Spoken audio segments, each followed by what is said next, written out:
To do a halvesies hip thrust or single leg hip thrust, you're going to be lifting your hips in a normal, just body weight hip thrust, and then you're going to lift one leg and then lower down only on one leg. So this is a progression into a single leg hip thrust. So you'll place your lower shoulder blades against some kind of an elevation, about 12 to 14 inches high, and you want to make sure that you're hinging off of that the entire time. Try not to slide down. I would start with your feet maybe a hips width wide or slightly in, since you're going to end up in a single leg position.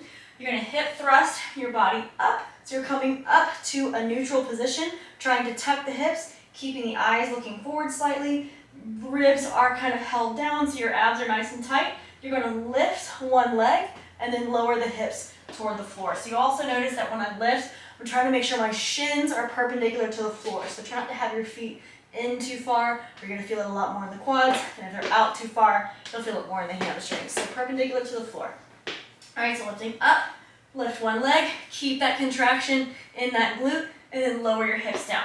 And it's also super important that when you do this, when you lift that leg, don't sag your hips. Keep your hips up nice and high, then lower down nice and controlled. Place that leg down again. So we're working on the negative portion of the hip thrust. If this gets easy for you, then just place a dumbbell on your hips to make it harder.